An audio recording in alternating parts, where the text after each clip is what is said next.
1000 milliards de dollars, c'est le chiffre clé de la semaine.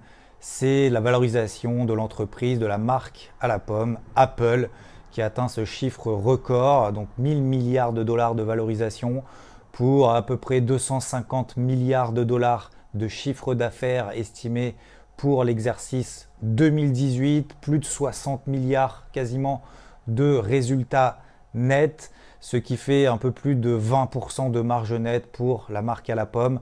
Elle a en trésorerie plus de 130 milliards de dollars estimés sur 2018. Donc le chiffre record, c'est véritablement celui-ci qu'il faut retenir pour cette semaine. Il se passe encore également beaucoup de choses ailleurs, bien évidemment, toujours avec Trump et la fameuse guerre commerciale avec la Chine. Donc ça, c'est toujours en cours. Donc on sent les marchés quand même relativement tendus. Il y a eu pas mal de mouvements de volatilité. Mais ça a été compensé en fin de semaine, notamment par le chiffre du chômage aux États-Unis à 3,9%, donc toujours très très bas. Et on va faire, donc comme promis, lors de ma dernière vidéo, un point sur les crypto-monnaies, que ce soit le Bitcoin, IOTA et également Cardano. Et comme à chaque fois, le tour d'horizon des marchés et les plans de trading que j'ai mis en place. Et vous allez voir qu'ils n'ont pas été nombreux.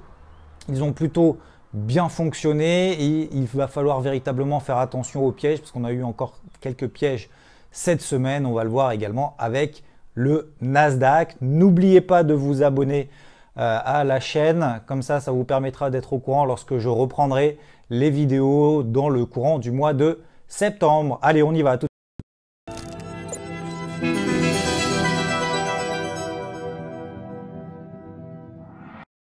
Alors cette semaine, on a eu quand même pas mal encore de volatilité. On va voir ensemble différents indices, mais avant de commencer, on va regarder un petit peu ce qui se passe autour de l'euro-dollar. L'euro-dollar qui ne bouge quasiment plus depuis 2 mois. On a toujours un dollar américain plutôt fort face à ses autres devises, c'est-à-dire que le dollar américain, on sent qu'il fait office de valeur refuge lorsqu'on a des regains de tension, notamment avec cette guerre commerciale entre les États-Unis et la Chine. On a toujours un dollar américain qui reste quand même très très vigoureux. Et du coup, l'euro-dollar, lui, reste toujours très très faible. On voit d'ailleurs même cette semaine qu'il est repassé sous cette zone des 1,16. Alors ça fait encore une fois 2 mois que l'euro-dollar est entre, on va dire, 1,16 et 1,17, 17,50 au maximum. Et là on voit que l'euro-dollar revient à nouveau sous cette zone des 1,16, voire même 1,1550, très certainement sera atteint en début de semaine prochaine. Alors la stratégie sur l'euro-dollar, pour moi, elle reste toujours identique. On est toujours dans une tendance de fond baissière depuis que l'euro-dollar s'était stabilisé autour de 1,25 entre le mois de février et le mois de mai. On a eu une forte accélération baissière jusque 1,15, donc l'euro-dollar a perdu 1000 pips. Et ensuite, on a eu cette phase de stabilisation horizontale. Alors attention, parce que dans les phases de stabilisation horizontale, vous le savez, on a plus de chances d'en sortir dans le sens de la tendance précédente que d'amorcer un retournement.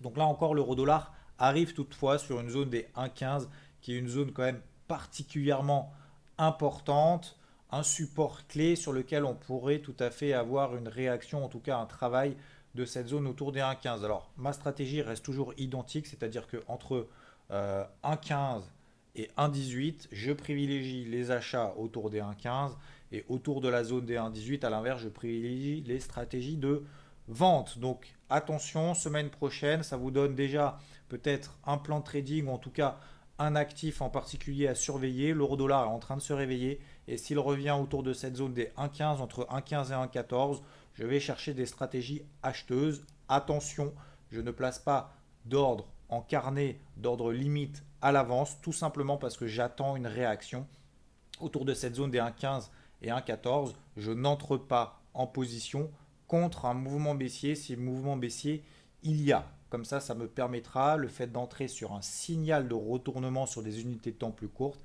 ça me permettra tout simplement d'avoir un stop de protection clairement défini et surtout au moins déjà d'avoir un signal au moins de contre-pied contre un flux baissier qui se mettrait éventuellement en place.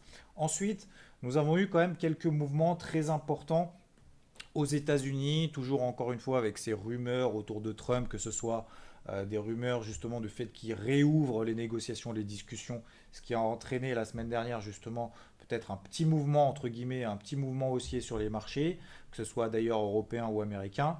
Et là, on a à nouveau des tensions à nouveau qui renaissent entre Trump et la Chine. Alors le problème, déjà, c'est que même Trump, je pense lui-même, n'est pas forcément au courant de ce qu'il va tweeter une heure avant, hein. En ce moment, c'est vrai que Twitter, c'est un petit peu euh, son jeu, le jeu du moment. Il y a des dizaines, des centaines, des milliers de tweets toutes les heures, tous les jours.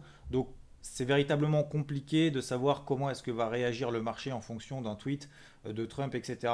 Donc, il y a toujours beaucoup de zones d'ombre autour de cette guerre commerciale, ce qui provoque quand même encore beaucoup de volatilité. Alors cette semaine, on a eu également des publications, comme on l'a vu en introduction, notamment autour d'Apple.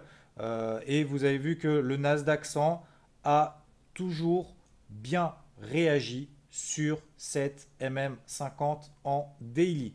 C'est une zone d'intervention sur laquelle j'avais indiqué peut-être pour les plus offensifs, bien évidemment, euh, mettre en place une stratégie d'achat autour des 7190. Alors d'ailleurs, pour celles et ceux que ça intéresse, je vous donne mon compte Twitter dans le lien de cette description de cette vidéo, ce qui vous permettra de me suivre et de voir un petit peu mes humeurs ou en tout cas éventuellement mes stratégies et des idées, pourquoi pas, d'intervention. Et vous allez le voir ici, je vais vous montrer tout de suite d'ailleurs mon tweet et ce que j'avais envoyé justement sur le Nasdaq, ce qui vous permettra de comprendre un petit peu quel était mon état d'esprit ici. C'était effectivement le 30 juillet, lorsqu'on était autour de cette zone des 7190 points. Je vais agrandir le graphique ici. Et vous voyez ici qu'on était bel et bien sur cette fameuse MM50 et la borne basse d'un canal ascendant. Qu'est-ce que ça veut dire? Ça veut dire tout simplement qu'en daily, le Nasdaq 100 est toujours dans une dynamique haussière en daily et que tant qu'on n'arrive pas à rompre sur le Nasdaq 100 cette fameuse MM50 et la borne basse de ce canal ascendant qui représente et qui matérialise finalement cette tendance haussière qu'on a depuis le début du mois d'avril, ici, et vous voyez qu'on est toujours dans une dynamique haussière où lorsqu'à chaque fois qu'on a des replis sur cette MM50 daily, cette moyenne mobile à 50 jours, eh bien, on réagit toujours sur le Nasdaq 100 et finalement on repart de plus belle. Donc là, je vais remettre le graphique ici en live. Vous voyez que le Nasdaq 100 pourrait, pourquoi pas, rallier cette zone des 7700 points. On a eu les phases de publication aux États-Unis qui ne sont pas toutes passées, mais en tout cas, on a eu déjà des gros mastodontes qui ont publié leurs chiffres. On voit que les marchés n'ont pas mal réagi. A priori, les seules mauvaises réactions, même d'ailleurs, hein, lorsqu'on a eu des mauvaises réactions, que ce soit sur l'action Twitter qui a perdu 20%, Facebook qui a perdu 25%, vous voyez que les marchés tiennent quand même très bien. Ça n'empêche pas les indices, encore une fois, de progresser, en tout cas aux États-Unis. Pour le moment, il n'y a pas de signal d'alerte majeur. Alors certes, on est sur des niveaux quand même très importants, des niveaux de résistance où ça fait peur, entre guillemets, en tout cas psychologiquement, d'entrer à l'achat maintenant. Le timing à l'achat dans une optique de moyen long terme semblerait en tout cas absolument pas intéressant. Donc on est effectivement sous une zone de résistance, mais on voit que si on a des stratégies short, et on va le voir d'ailleurs juste après sur ma stratégie baissière, que ce soit d'ailleurs sur le CAC, mais également sur le Dow Jones, on va voir qu'il faut quand même être pas prudent, mais en tout cas très réactif sur les stratégies. Lorsque vous êtes en position, c'est très bien d'avoir des bons points d'entrée, mais après il faut savoir également gérer la position et c'est pas forcément plus évident de gérer la position une fois qu'on est dans le marché que de rentrer en position, que ce soit à l'achat ou à la vente. Et vous allez voir que sur l'indice Dow Jones, c'est très révélateur, c'est-à-dire qu'on est toujours quand même dans des tendances de fond haussières, bien évidemment. Alors je vais me mettre ici sur des unités de temps beaucoup plus longues, en weekly, donc en données hebdomadaires sur le Dow Jones. Et vous voyez que depuis 2016, d'accord, donc depuis 2 ans et demi, lorsqu'on a ces fameuses zones de consolidation horizontale, ce que je vous disais d'ailleurs tout à l'heure sur l'euro-dollar, lorsque l'euro-dollar est en tendance baissière et lorsqu'on a des phases de range, eh ben, on a plus de chances d'en sortir par le bas que par le haut. Là, en l'occurrence, c'est l'inverse, puisqu'on est dans une tendance haussière. Vous voyez que le Dow Jones est toujours lorsqu'ils rentrent dans des phases de consolidation, des phases de latéralisation, alors elles sont plus ou moins amples, plus ou moins longues, mais on voit ici lorsque nous avons des phases de stabilisation horizontale, et bien à chaque fois, on en sort par le haut, on en sort par le haut. Et là, on voit qu'on a testé à de très nombreuses reprises depuis le début de l'année. On s'est fait peur une fois, deux fois, trois fois, quatre fois quasiment. À chaque fois, on a des plus bas. Vous voyez, on a des plus bas de plus en plus haut, ce qui matérialise finalement une tendance haussière, hein. En tout cas, la tendance de fond haussière qui reste toujours bel et bien intacte. Et là, à ce moment-là, on peut tout à fait se dire pourquoi pas la zone des 25 600 points sur le Dow Jones pourrait tout à fait rompre et laisser place finalement à de nouveaux records historiques, pourquoi pas au-dessus de 27 000. Alors pour autant, ce que je vous disais tout à l'heure, on peut tout à fait avoir des stratégies de vente autour de cette zone des 25 600, 25 400, notamment sur l'indice Dow Jones. On va voir de manière très concrète parce que depuis 2 semaines, j'avais proposé et j'ai pris des positions vendeuses autour de cette zone des 25 400, 25 500 points. Autour de cette zone-là, tout simplement parce que c'est une zone de résistance très très importante que j'avais identifiée depuis maintenant 2-3 semaines. Et je vais vous remettre ici encore une fois en toute transparence le graphique et la stratégie, le plan trading qui avait été mis en place le 23 juillet 7h03 où j'indiquais que je privilégiais les ventes autour des 25 400 points via des ordres encarnés, c'est-à-dire que je prends une position, je place un ordre dans mon portefeuille avant la semaine, en tout cas en début de semaine, pour si jamais le Dow Jones arrive autour de cette zone des 25 400, eh bien je rentrerai vendeur sur 25 400. Après, j'utilise également bien évidemment des stratégies sur signaux d'intervention, ce que je préconise bien évidemment toujours lorsque ceux qui sont devant leur écran plutôt de rentrer sur signal que sur position, on va dire, qui sont placées dans le carnet à l'avance, puisque c'est comme ça, on ne peut pas savoir à l'avance si le Dow Jones, justement, en l'occurrence, ne s'est pas arrêté sur cette zone des 25 400, il s'est arrêté plutôt juste en dessous des 25 600. Donc, qu'est-ce qu'il faut faire à ce moment-là lorsqu'on rentre en carnet? Eh bien, lorsqu'on est dans un flux acheteur et lorsqu'on a mis un ordre en carnet à l'avance, et lorsqu'on a un flux acheteur, et bien évidemment derrière on a un mouvement qui se poursuit, on ne s'arrête pas. C'est vraiment très très compliqué de savoir à l'avance où est-ce que le Dow Jones, où est-ce qu'un actif, en tout cas en l'occurrence, va s'arrêter. Donc c'est pour ça que je préconise toujours de rentrer toujours sur signal, parce qu'on ne peut pas savoir s'il va s'arrêter à 25 400, 25 500 ou 25 600. Et en l'occurrence c'était 25 600. Donc à ce moment-là, comment est-ce qu'on fait lorsqu'on est rentré en position à 25 400 alors qu'on est dans un flux ici, lorsqu'on se fait peur entre guillemets? Bien évidemment, il ne faut absolument pas utiliser l'effet de levier, parce que si vous utilisez l'effet de levier, eh bien au bout de quelques trades, peut-être votre compte sera cramé si vous si vous prenez en fait 3, 4, 5 stops d'affilée, entre 4 et 5 plans de trading qui finalement ne fonctionnent pas. Et le fait, encore une fois, également de ne pas utiliser l'effet de levier, ça vous permet justement d'être un peu plus serein, de prendre un peu plus de recul. Et là, en l'occurrence, qu'est-ce qu'on a fait sur le Dow Jones? Qu'est-ce que j'ai fait sur le Dow Jones? Eh bien, je vous ai indiqué ici, si on est placé effectivement à 25 400, tout simplement de mettre un stop à 25 601. C'était tout simplement au-dessus. Je vais me placer ici sur des... je vais revenir ici ensuite sur le graphique. Tout simplement, on va aller jusqu'au bout de la stratégie. Ceux qui sont positionnés à 25 400, stop au-dessus de 25 601. C'est à ce niveau-là que je place mon stop de protection. Si on arrive à 25 300, je réajuste mon stop de protection au cours d'entrée. Et les objectifs, c'est 25 200 et 25 000 pour moi. Je vais revenir ici sur le graphique sur le Dow Jones. Vous voyez ici, en horaire, hop, je vais me remettre ici. En horaire, on a eu cette phase d'accélération. Je suis rentré à ce moment-là en pleine phase d'accélération au travers de cet ordre qui s'est déclenché. Et vous voyez que j'ai mis mon stop tout simplement. J'attends qu'on ait une petite phase de consolidation, de stabilisation. Je mets mon stop au-dessus des plus hauts, 25 600. Et finalement, on n'a jamais atteint cette zone des 25 600. On a atteint cette zone, cette fameuse zone des 25 300. Pour les plus prudents, bien évidemment, à ce moment-là, sur les 25 300, comme stipulé dans la stratégie que j'ai proposé la semaine dernière. On place le stop de protection au cours d'entrée, autour des 25 400, et on se fait sortir au cours d'entrée. Comme ça, on n'a pas perdu d'argent, on n'a pas gagné certes, mais au moins on n'en a pas perdu. Et les plus prudents, parce que j'ai reçu quand même beaucoup de messages, de ceux qui croyaient en tout cas, qui se sont appropriés le plan de trading, qui se sont appropriés la stratégie que je proposais et mon trade, et qui finalement après, encore une fois, j'essaye en tout cas du mieux possible de donner les ingrédients. Après, chacun a ses zones un petit peu en fonction de ses goûts.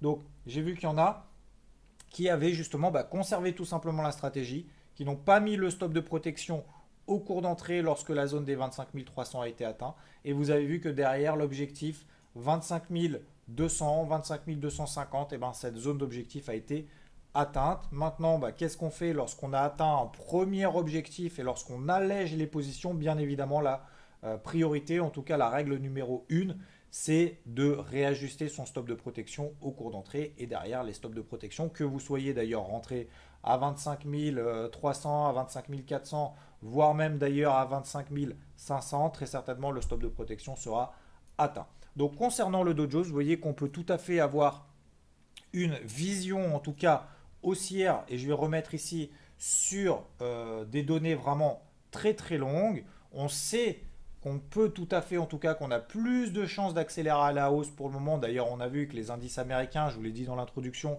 certes, on a quelques pressions, en tout cas, avec cette guerre commerciale entre la Chine et les États-Unis. Malgré les mauvais chiffres de quelques mastodontes, en tout cas quelques valeurs et quelques entreprises qui sont vraiment très très suivies, type Twitter, Facebook, etc. Malgré le fait qu'elles baissent de 20%, on a les marchés américains qui tiennent. On a eu les chiffres de l'emploi aux États-Unis. Alors certes, on avait eu des créations d'emplois moins fortes que prévu selon les chiffres publiés par le NFP vendredi. Malgré ça, on a un taux de chômage qui reste autour des 3,9%. Donc on reste quand même dans une économie qui reste vraiment très très solide en croissance. Même si on a des créations d'emplois moins fortes que prévu, on a toujours un taux de chômage sous la barre des 4%. Donc vous voyez on peut tout à fait être dans des stratégies long terme haussières, mais par contre dans une optique intraday, soit sur du daily, soit sur de l'horaire, on peut tout à fait avoir des stratégies alors de hedging vraiment pour les plus experts, c'est-à-dire qu'en fait on peut avoir des stratégies à l'achat et en même temps avoir des stratégies à la vente sur des unités de temps, sur des stratégies différentes. Les deux peuvent fonctionner, les deux d'ailleurs peuvent ne pas fonctionner. Et là en l'occurrence vous voyez que c'était plutôt une stratégie de très court terme. Donc maintenant qu'est-ce que je vais faire? Je vais attendre tout simplement l'ouverture des marchés américains lundi très certainement pour avoir de nouveaux plans de trading. Mais là, en l'occurrence, effectivement, se placer vendeur, tant qu'on n'a pas de signal, pour le moment, ça reste quand même très ambitieux. C'est plutôt d'ailleurs une conviction forte que de se placer vendeur. Et d'ailleurs, vous voyez ici qu'on a également une phase de stabilisation horizontale qui tient. On a fait la mèche, ce qu'on appelle la mèche, c'est-à-dire un trou d'air sur la MM20 daily qui a très très bien tenu ici. Donc, a priori, on a quand même plus de chances de passer les 25 600 que de repasser sous les 25 200. Alors on me dirait bien évidemment ça dépendra de Trump. Oui, ça risque de dépendre de Trump, mais en attendant, l'analyse technique ne fait finalement que représenter ce qui se passe sur les marchés, ce que pensent les marchés et un petit peu la psychologie également des marchés. Donc là maintenant, sur le Dow Jones et sur le Nasdaq 100, on a fait le point. Sur le CAC 40, quelle était ma stratégie de la semaine? Alors, je vous disais en début, en introduction, attention aux pièges sur les marchés. Pourquoi? Parce que vous avez vu que sur le CAC, notamment, sur le DAX d'ailleurs également, l'indice allemand, on a eu la même configuration, de manière plus ou moins volatile et plus ou moins corrélée. Mais en tout cas, on a la même configuration, c'est-à-dire qu'on a eu un gap baissier très très fort. Et derrière, finalement, on n'a pas eu de relais baissier, on a tenu une zone support. La question maintenant qu'il faut se poser, c'est est-ce qu'on est en tendance haussière ou pas sur le CAC? Alors pour ça, pour savoir si on est en tendance haussière ou pas, j'utilise soit, vous savez, les ranges, les canaux, etc., etc. Soit il y a une méthode, une utilisation finalement très très ferme des moyennes mobiles. Si on est au-dessus de la moyenne mobile à 20 jours, qui est ici tracée en bleu, si on est au-dessus de la moyenne mobile à 20 jours, eh bien on est en tendance haussière. Si elle aussi est également dans une pente ascendante. À moyen terme, si on est autour de la MM50 qui est plate, un peu en dessous, un peu au-dessus, eh ben on est dans une tendance neutre à moyen terme. Vous voyez ici, ça représente très bien la tendance dans laquelle on est sur le CAC. On est effectivement dans une tendance haussière. La tendance haussière ne sera entachée que si on repasse sous la zone des 5440, 5450 points environ. Donc pour le moment, on est toujours dans une tendance haussière. Quelle était ma stratégie de la semaine dans la mesure où on avait très très peu de volatilité sur les marchés? Je préconisais, je privilégiais tout simplement des stratégies intraday. Ma stratégie de la semaine, ici, je vous mets le lien de cette stratégie sur TradingView que je poste de temps en temps. J'en poste une ou deux par semaine, peut-être plus si vous mettez bien évidemment beaucoup de likes sur ces stratégies, ce qui vous permet d'essayer peut-être de comprendre comment est-ce que je travaille, etc. Donc là, je vous mets le lien de la description de cette stratégie. Ce qui est très bien dans le cas de TradingView, c'est lorsque vous postez des stratégies, et ben derrière, vous cliquez sur Play. On ne peut pas mentir, on ne peut pas dire l'inverse. Ah ben non, je vous avais bien dit que le support, sur le support, soit ça tient pas. Parce que ça, c'est un peu trop facile de finalement faire ce qu'on appelle la météo de la veille. Donc là, l'objectif, bien évidemment, c'est de proposer des stratégies claires et surtout, moi, de mettre en application les stratégies que j'ai identifiées, etc. pour mon trading personnel. Donc, je vous mets le lien dans la description de cette vidéo. Et vous voyez que si je fais play ici, eh bien, hop, vous avez les différentes, ici, les différents mouvements de marché qui ont eu lieu depuis la mise en place de cette stratégie. Et vous voyez ici, je vais décaler un petit peu mon graphique parce que je pense que vous ne voyez pas grand-chose. Voilà. Hop. Et là, vous voyez que on est ici, hop, stratégie à partir de là, stratégie d'achat autour de cette zone, 5470 ici. Hop, on s'est arrêté pile poil. Ensuite, stratégie de vente, ici. Hop, une fois, deux fois. Hop, ensuite, on arrive sur la zone d'achat. Alors, quand je vous ai dit, lorsqu'on arrive dans des zones d'achat, je cherche toujours à acheter ou à vendre lorsque j'arrive dans mes zones sur des signaux que j'ai déterminés selon la méthode IVT, selon ma méthode d'intervention, sur les unités de temps que je vous indique. Et ensuite, je vous indique bien évidemment pour les membres VIP, pourquoi est-ce que je privilégie plutôt le 15 minutes, pourquoi le H1, etc., etc., en fonction des conditions de marché, etc., etc. Et vous voyez que même si on est légèrement passé en dessous de cette zone, finalement, cette zone d'achat a tenu une fois, deux fois, on a relancé, on est revenu dessus, quasiment pile poil, hop, on est reparti, on est revenu dessus.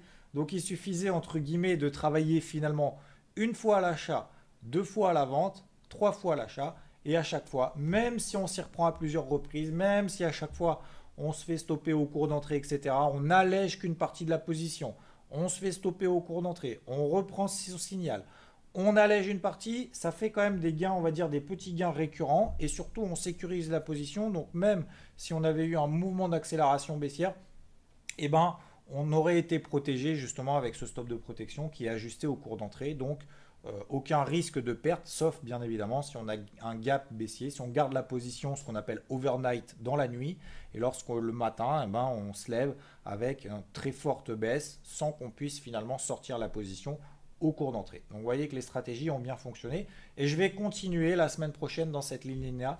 Pourquoi? Parce que je n'ai absolument aucune visibilité, même si on l'a vu que dans une optique de moyen terme, on a les indices américains qui a priori sont toujours dans des mouvements ascendants et qu'on n'a toujours pas d'invalidation de ces mouvements ascendants, sauf si Trump, à un moment donné, inquiète les marchés avec un, deux, trois ou quatre tweets ou simplement un seul tweet vis-à-vis de ses intentions de guerre commerciale avec la Chine. Pour le moment, a priori, on est toujours dans des pentes ascendantes. Ça n'empêche pas d'essayer de chercher des positions vendeuses sur les indices américains ou sur le CAC ou sur le DAX ou n'importe quel autre indice. Donc voilà pour moi le tour d'horizon de la semaine sur les marchés. Sur les autres indices, il ne s'est pas passé finalement grand chose, ou en tout cas de manière différente par rapport à ce qu'on vient de voir sur le CAC, le Dow et sur le Nasdaq 100. L'euro-dollar, je vais mettre quand même sous très forte surveillance. Enfin, il se passe un petit peu quelque chose sur l'euro-dollar, ce qui pourrait amener quand même pas mal d'opportunités, pourquoi pas là cette semaine. Concernant, et je vous ai promis de faire un tour sur les crypto-monnaies. Donc on va voir ensemble différentes crypto-monnaies, plus particulièrement bien évidemment le Bitcoin qui est, on va dire, la crypto de référence. Vous voyez qu'il ne se passe pas grand-chose, c'est-à-dire qu'on est toujours dans des mouvements, on va dire, volatiles ou non, c'est-à-dire qu'on a toujours des phases d'accélération haussière qui sont rapidement invalidées, entre guillemets, puisqu'on a toujours sous cette fameuse oblique descendante depuis le début de l'année, on va dire, hein, à peu près à la louche, Vous voyez qu'on a toujours des phases finalement de reflux très très importants. Donc on n'a toujours pas de catalyseur haussier, on va dire, alors macro, mais en tout cas technologique, etc., qui permettent en tout cas aux cryptos et au Bitcoin finalement d'exploser comme il l'avait fait en fin d'année dernière. Donc pour le moment, il n'y a pas d'engouement acheteur digne de ce nom. Par contre, vous voyez ici qu'on est quand même dans des zones support très très importantes. Ça, je l'avais signalé. On est sur des zones support très importantes. Le marché, les investisseurs, les traders, ceux qui achètent les crypto-monnaies ont bien évidemment une mémoire. Donc les cours ont une mémoire. Et vous voyez que l'analyse technique, finalement, le fait de tracer une zone support, ça permet tout simplement d'identifier que le fait que le marché, les investisseurs, les traders se souviennent des 6 000 $ que le Bitcoin avait atteint en février, des 6 000 $ que le Bitcoin avait atteint avant d'exploser, de s'envoler vers le ciel, hein, si je puis dire. Donc là, vous voyez que sur le Bitcoin, quelle va être ma stratégie? Ben, la même qu'ici, la même qu'ici. Ça sera toujours de chercher des achats autour de cette zone lorsqu'on a des signaux. Alors les signaux, par exemple, vous voyez ici, on a eu, c'est une figure chartiste très connue ici, ce qui s'appelle la bougie rouge ici et la bougie verte, ce qui s'appelle tout simplement une englobante. C'est-à-dire qu'en fait, la bougie verte englobe intégralement la bougie rouge baissière précédente, ce qui montre finalement peut-être la force, en tout cas la force des acheteurs et le fait que les vendeurs, finalement, ont lâché la main. Les acheteurs reprennent la main ici. On a un contre-pied qui est en train de se mettre en place et peut-être une psychologie sur le marché qui est en train de changer en passant de vendeurs, en tout cas dans une tendance baissière très très forte, très très marquée, très très longue. Et finalement derrière, on a une invalidation justement de cette tendance baissière marquée par ce qu'on appelle justement cette figure chartiste d'englobante haussière qu'on a eu là. Et vous voyez que derrière, on a atteint cette zone des 8000 et maintenant on est en train de se replier. Donc stratégie pour moi, être patient. Toujours, vous voyez, ça peut durer 1 mois, 2 mois, 3 mois de baisse sur le Bitcoin avant finalement qu'il se reprenne. Donc il faut être patient. C'est pour ça que le fait d'avoir des plans de trading, ça évite de faire n'importe quoi, de se lever un matin et de dire oulala, là là, le Bitcoin perd 5%, je vais acheter n'importe comment, n'importe où. Non, l'analyse technique, ça nous permet justement de nous rappeler où est-ce qu'il y a des zones d'intervention, où est-ce que les investisseurs risquent de revenir à l'achat sur le Bitcoin. Ensuite, sur IOTA, il se passe pas mal de choses sur IOTA en ce moment. Il y a pas mal de volatilité. On est là aussi, alors quasiment toutes les crypto-monnaies sont à peu près dans la même configuration. On revient sur les plus bas de la fin de l'année 2017 avant que tout ait explosé à la hausse. Et vous voyez que IOTA également, une fois, 2 fois, 3 fois, 4 fois, etc. À chaque fois, on se replie. Par contre, on sent quand même véritablement la pression vendeuse qu'il y a autour de cette crypto-monnaie IOTA parce que vous voyez que les plus hauts sont de plus en plus bas et ce qui donne finalement, on peut tracer, on peut matérialiser une oblique baissière ici sur IOTA qui montre quand même encore la pression vendeuse. Alors pourquoi est-ce que je surveille IOTA? Tout simplement parce que vous voyez ici ces dernières heures, qu'est-ce qui est en train de se passer? On a une forte accélération baissière, hop, contrée ici, à nouveau une accélération baissière, contrée par des achats. Donc on sent qu'il y a quand même des gros qui sont en train de rentrer sur le marché dans la zone de cours actuelle. Pourquoi? Peut-être parce qu'effectivement, IOTA est passé en dessous de niveaux qu'on n'avait pas vu depuis la fin du mois de novembre dernier, encore une fois, avant que tout explose. Donc là, on arrive quand même sur des zones d'achat intéressantes pour des stratégies moyen-long terme, et même à court terme, ça permet justement de profiter de ces fortes poussées de volatilité. Si on fait du trading, ça peut être très très intéressant. Vous voyez qu'on passe ici ici, alors je suis sur le IOTA face au dollar américain, on passe de 80 centimes à 1 $ de manière très brutale, très rapide. Hein. Ça fait quand même plus de 20% de hausse, hein. C'est quand même absolument hallucinant sur des stratégies vraiment sur quelques heures. Donc on est sur des mouvements de volatilité toujours très très importants. Vous voyez que sur IOTA, on est également sur des zones très très importantes. Et je vous ai dit que je parlais également de Cardano. Pourquoi Cardano? Tout simplement parce que là également, comme dans le cadre de mon plan CAC ici, je vais vous montrer tout de suite la stratégie de Cardano et je vous mets le lien de ma stratégie que j'ai postée hier sur TradingView. Comme ça vous permettra de la suivre et de la voir. Vous voyez que j'ai identifié ici une zone d'achat les plus bas de 2018 sur lequel on est en train de réagir. On a des signaux suivant les indicateurs qui sont quand même très intéressants. Et vous voyez ici qu'en 15 minutes, on est potentiellement en train de donner un signal.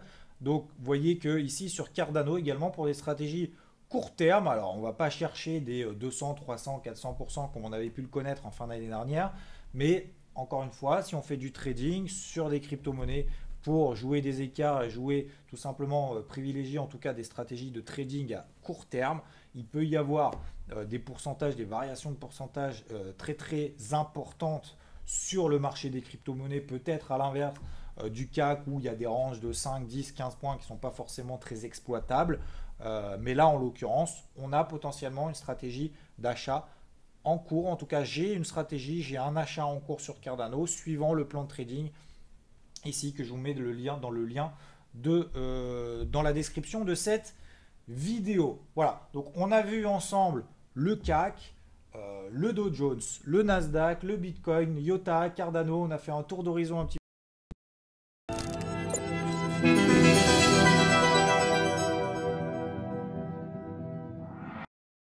J'espère que cette vidéo vous a plu. N'hésitez pas à mettre un pouce vers le haut en dessous de cette vidéo. Ça me permettra encore une fois de rester motivé pour revenir en grande forme dans le courant du mois de septembre. Donc abonnez-vous également, comme ça vous permettra de recevoir une notification lorsque je publierai ma prochaine vidéo au début du mois de septembre. En attendant, soyez prudents sur les marchés, passez de très bonnes vacances pour les Haussiens et je vous retrouve pour ma part très très vite. Merci à tous, bye bye.